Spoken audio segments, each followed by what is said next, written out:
राम। जय जय राम। सादा नमन परम प्यारे राम, पूज्य गुरुजन, परम दिव्य आत्माएं और आप सबके मंगल आशीष लिए परमेश्वर कारण कृपा करके अपने श्री चरणों में लेकर आए हैं।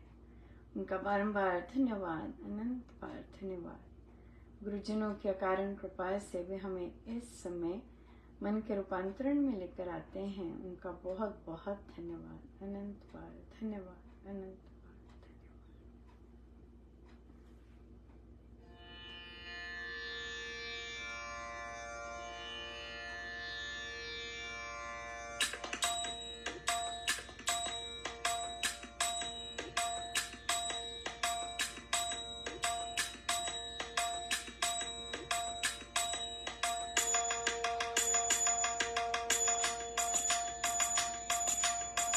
अपना आप सब भूली रे तोरी शरण में आई थी। अपना आप सब भूली रे तोरी शरण में आई थी। शरण में आई के तोरी शरण में आई के, शरण में आई के तोरी शरण में आई के। अपना आप सब भूली रे तोरी शरण में आई के।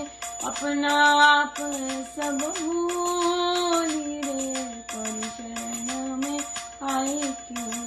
शरण में आई के तोरी शरण में आई के, शरण में आई के तोरी शरण में आई के। अपना आप सब भूली रे तोरी शरण में आई के। अपना आप सब भूली रे तोरी शरण में आई के। शरण में आई के तोरी शरण में आई के, शरण में आई के तोरी शरण में आई के। अपना आप सब भूली रे तोरी शरण में आई के। अपना आप सब भूली रे तोरी शरण में आई के। शरण में आई के तोरी शरण में आई के, शरण में आई के तोरी शरण में आई के। अपना आप सब भूली रे तोरी शरण में आई के। अपना आप सब भूली रे तोरी शरण में आई के। शरण में आई के तोरी शरण में आई के, शरण में आई के तोरी शरण में आई के। अपना आप सब भूली रे तोरी शरण में आई के। अपना आप सब भूली रे तोरी शरण में आई के। अपना आप सब भूली रे तोरी शरण में आई के। अपना आप सब भूली रे तोरी शरण में आई के। शरण में आई के तोरी शरण में आई के, शरण में आई के तोरी शरण में आई के। अपना आप सब भूली रे तोरी शरण में आई के। अपना आप सब भूली रे तोरी शरण में आई के।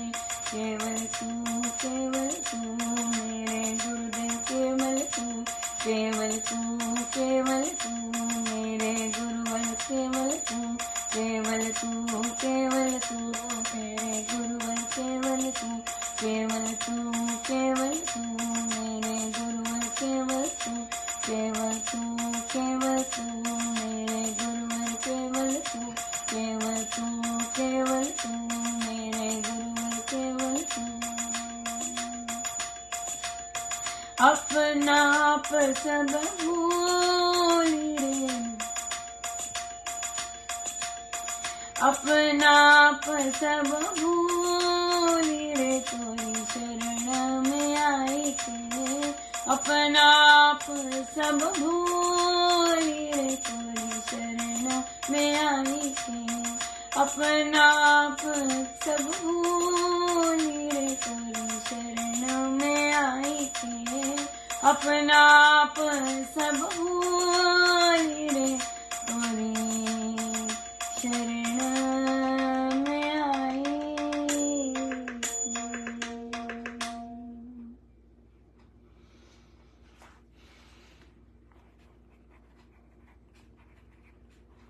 श्री कथा प्रकाश जी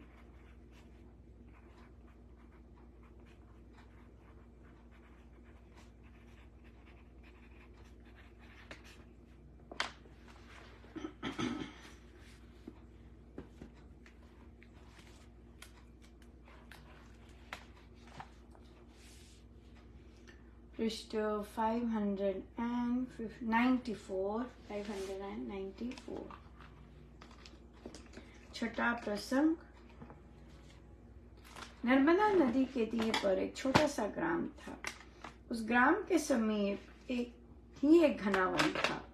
उस वन में सिंह, शार्दूल, व्याघ्र, सुअर आदि, हाथी आदि अनेक प्रकार के वनैले पशु रहते थे। एक दिन एक स्त्री अपने एक नन्हे से बच्चे को गोद में लिए नर्मदा पर स्नान करने गई।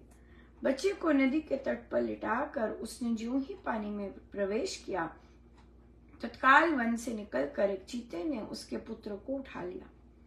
बालक का चिल्लाना सुनकर उसने पीछे फिरकर देखा तो चीता बालक को मुंह में लिया वन में दौड़ा जाता उसको दिखाई दिया। मातृमोह और ममता में मग्न वह मतवाली सी होकर उस चीते के पीछे बिजली की भांति दौड़ पड़ी।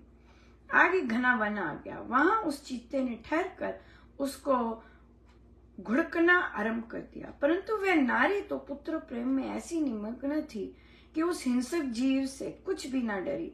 प्रत्युत वृक्ष का टूटा हुआ एक डाहल उठाकर उसको पटापट पीटने लगी।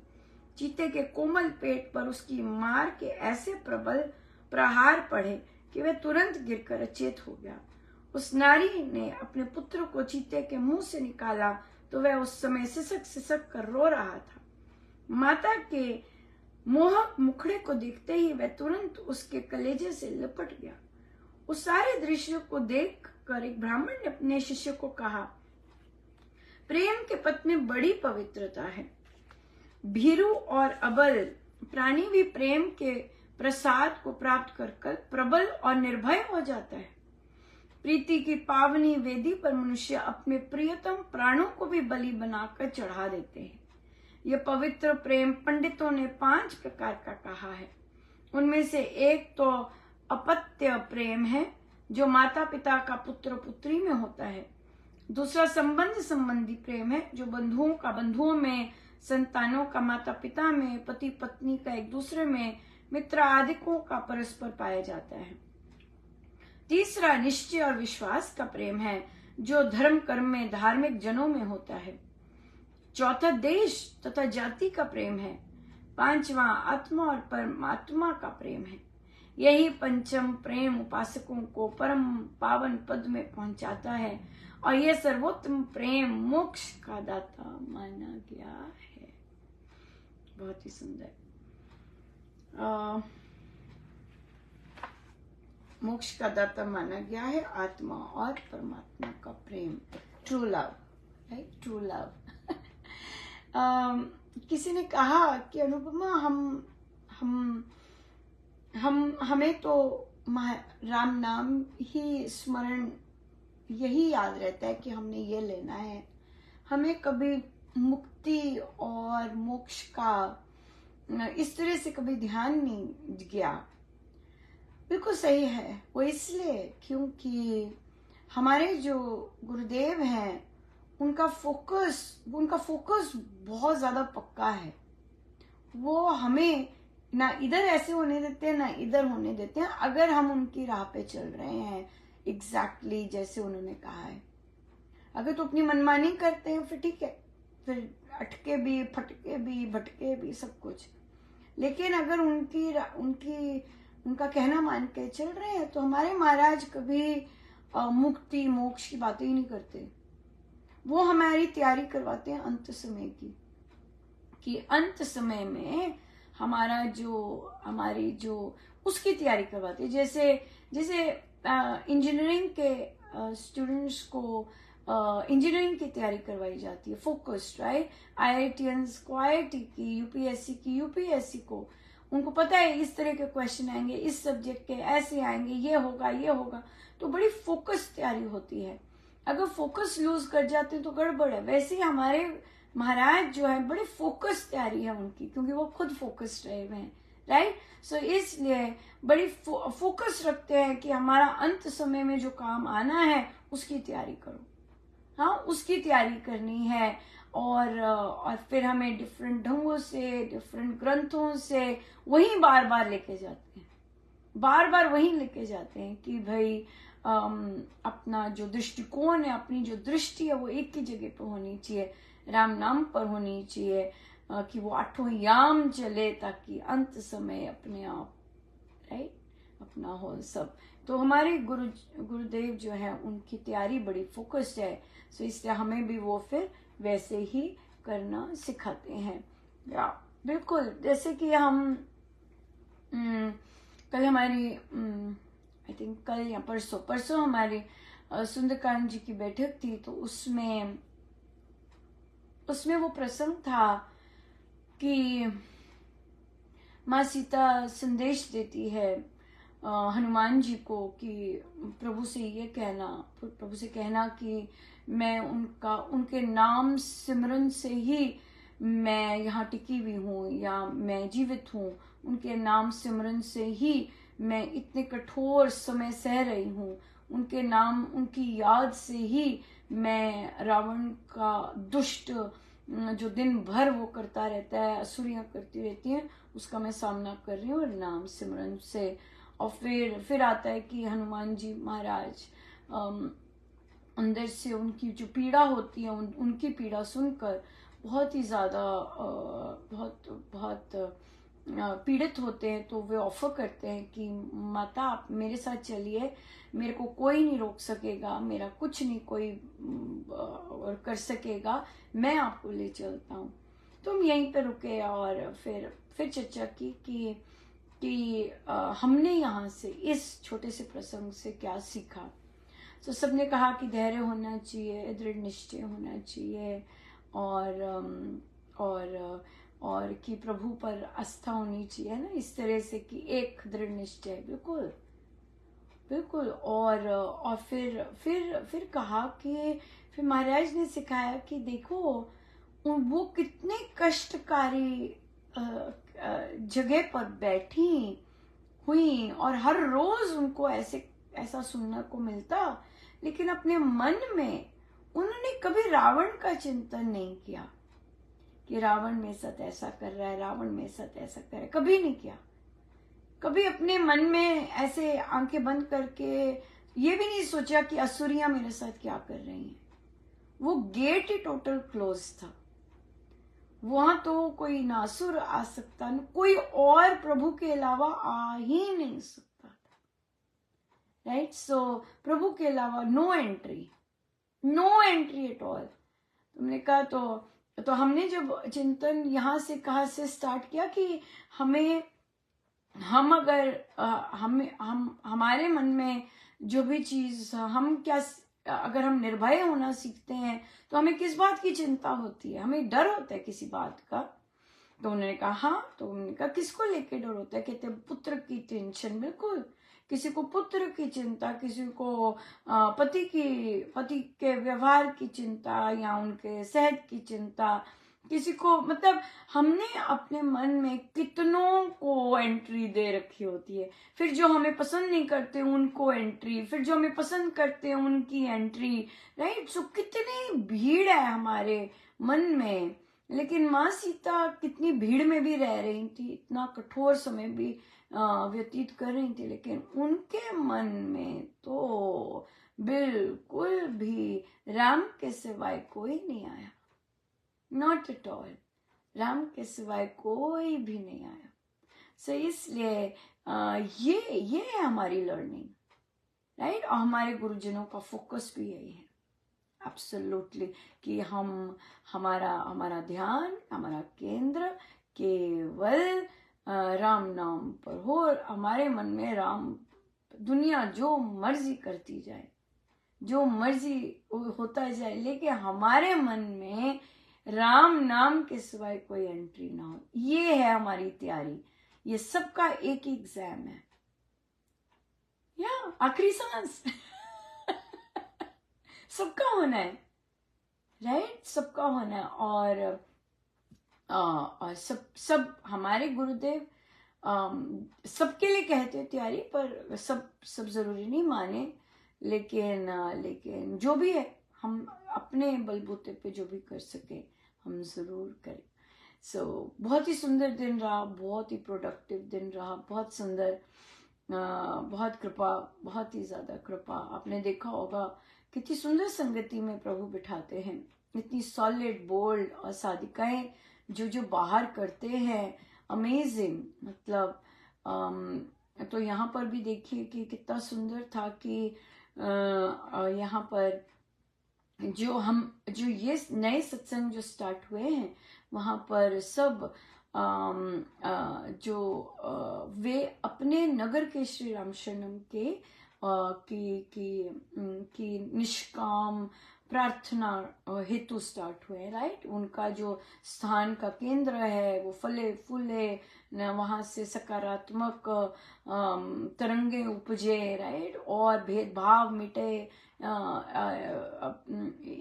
पक्षपातीपन मिटे, धार्मिकता मिटे, है ना? आध्यात्मिक, जहां जहां, हर जगह तो नहीं, हमें जानते ही नहीं हर जगह, पर जहां भी छोटी छोटी जगह पे ये जो सत्संग स्टार्ट हुए, ये इसीलिए स्टार्ट हुए, अपने श्री राम शरणम के लिए। प्रेम है ना? सबका अपना अपना प्रेम है, और प्रेम पर तो प्रेम है उसमें दूसरे का बस नहीं आता, राइट? दूसरा होता ही नहीं उसमें केवल प्रेम होता है। तो उनका सत्संग ऐसा, तो वहां से उनको, विशेषकर जब बच्चे करते हैं, तो उन्हें आया कि, आपने पढ़ा होगा कि उन्हें आया कि भी बच्चे को भेज दो भजन के लिए, फलां के घर सत्संग है। अब फलां के घर सत्संग है तो उनका अपना कोई सत्संग है ना, उनके अपने परिवार का सत्संग है जो कि उन्होंने उस दिन रखा है। तो पर इनका जो सत्संग है, ये तो अपने श्री रामचंद्रम के लिए सत्संग है ना, वो तो पूरा जितना बेस्ट हो सके हम लोग, तो हमारा तो यही है कि हम बेस्ट कर सके, बेस्ट दे सके। सबका नहीं होता, कोई बात नहीं, सबकी अपनी अपनी सोच होती है, पर हम लोग ऐसी सोच रखते हैं। तो उन्होंने कहा नहीं जी, हमारे घर उसी दिन उसी समय पर सत्संग है, आप किसी और दिन कर लीजिए, बच्चा करता है सत्संग, तो कैसे हम नहीं आ गया। तो कहते फिर आया, उन्होंने ना नहीं ली, उन्होंने फिर से फोन किया, उन्होंने कहा नहीं, हम गाड़ी भेज देंगे, बच्चे को भेज दो। कहते नहीं जी, आप किसी और दिन करिएगा, हम किसी और दिन और किसी और समय कीजिएगा, तब हम आ जाएंगे। लेकिन बच्चा अर्पण करता है सत्संग, तो हम फिर कभी किसी टाइम आ सकेंगे। ये जो चीज थी, ये बहुत जबरदस्त चीज थी, क्योंकि आपको उद्देश्य याद है कि आपके घर में जो सत्संग हो रहा है वो कहाँ के लिए हो रहा है। हम भूल जाते हैं ऐसी चीजें, हम सोचते हैं हमारे घर हो रहा है सत्संग, लेकिन जब हम ऐसे निर्णय लेते हैं कि भाई ये तो हमारे नगर के, अब ये तो हमारे श्री राम शरणम के लिए सत्संग है, हो रहा है, उसकी तरंगे, उसकी वाइब्रेशन सुंदर सुंदर हो, उसका विस्तार हो, राइट? और वहां पे खूब संगत आए, खूब सबको मस्ती मिले, सबको प्रेम रस मिले, और ये भावनाएं रख के हम ये वाले सत्संग कर रहे हैं। इसलिए तो उन्होंने किया, बहुत अच्छा। फिर उन्होंने कहा कि अनुपमा, प्रलोभन तो डेफिनेटली बहुत होता है, स्पेशली जब बच्चा कर रहा होता है, बिल्कुल, और बहुत प्यार भी करते हैं, बहुत प्यार मिलता है साधकों से, और बहुत चाव करते हैं, बहुत चाव मिलाव करते हैं, बहुत ब्लेसिंग्स मिलती हैं, खूब मिलती हैं। तो उन्होंने कहा एक आया करो, बहुत बहुत प्यार से, बहुत दुलार से सब कहते हैं, बच्चों को तो स्पेशली है ना, बहुत मिलता है। तो फिर उन्होंने कहा कि बेटा आगे आके बैठा करो, जब भी आओ आगे आके बैठो। तो वहां पे यही प्रश्न आया कि भाई आगे समय तो हो गया है, आगे आके बैठना है बिना ड्यूटी के कि ड्यूटी के है ना, बिना ड्यूटी के तो मान सम्मान है, लेकिन ड्यूटी के साथ तो बैठना ही बैठना है। बिल्कुल बिल्कुल। सो इन छोटी छोटी चीज़ें हैं, महाराज बहुत सुंदर सिखाते हैं। सो गुरुजनों का बहुत बहुत धन्यवाद। आइए हम सीधे होके बैठे।